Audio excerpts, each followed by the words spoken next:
السلام علیکم دوستانو، زه شبیر احمد امین یم او تاسو ته په نننۍ ویډیو کې ښه راغلاست. دوستانو، یو سافټویر دی د های ډکشنري په نامه. مخکې له دې چې د های ډکشنري سافټویر په انټرفیس باندې زه وغږېږم، راځم د کار د په اړه تاسو سره زه لږ غږېږم. زه د ټولو نه مخکې راځم او دلته وټساپ خپل اوپن کوم. دغه شخص ته کېدای شي یا ما متن لیږلي، ټکس مې لیږلي، یا هغه ماته لیږلي. غواړم دغه ټکس وژباړم. نو زه خو دا پښتو ټکس ته زه غواړم انګلیسي ته یې وژباړم. تاسو کولی شئ چې هلته د لانګویج سیټینګ ورته وکړئ، هغې په ارتباط انشاءالله وروسته غږېږو.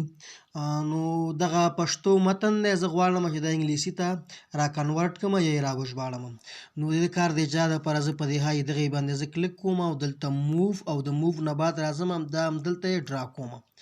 د ډرا نه وروسته به دلته راځم، وګوره دلته یې را ډرا کوم. د ډرا نه وروسته تاسو وکتل چې اتومات شکل سره دغه مربوطه متن ماته د سافټویر را وژباړه په انګلیسي باندې.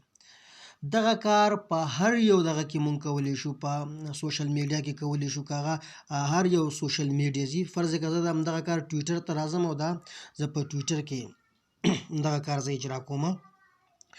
نو دلته یو ټکس پښتو ټکس را پیدا کوم او هغه نه بعد یې راغواړو چې را وژباړو. دغه ټکس دی،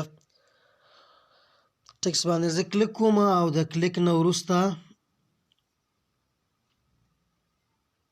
د کلیک نه بعد هماغه دغه را پیدا کوم. زه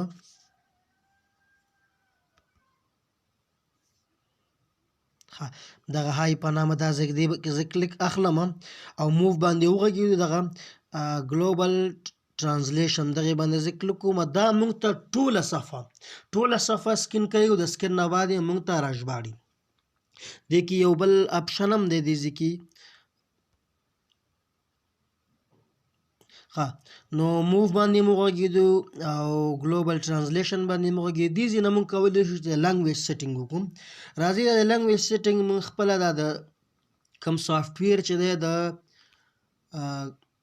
های ډکشنري دغه انټرفیس کې زه دغه خبره تاسو سره مطرح کوم. دا ډېر ساده انسټالیږي لکه د نورو سافټویر غوندې. تاسو یې را ډاونلوډ کړئ او انسټال یې کړئ. د انسټال نه بعد تاسو سره دغه انټرفیس کوم چې ما اوپن کړی دی دا را ظاهرېږي. دا اکثرا آف وي، نو تاسو چې کله آن کوئ د آن نه وروسته تاسو کولی شئ چې دا استعمال کړئ. دې ځای کې مونږ کولی شو چې لانګویج دا پښتو ټو انګلیش دی، نو زه غواړم چې دا انګلیش ټو پښتو یې کړم. معنا دا ده چې دا د انګلیسي متن ټکس دا ماته را ژباړي بیا په پښتو باندې. او ټرانسلیشن سټایل نه مونږ کولی شو دې ځای کې دا سټایل مونږ انتخاب کوو. نو اکثرا دغه اوس الریډي جنرل دی، همدغې نه زه استفاده کوم.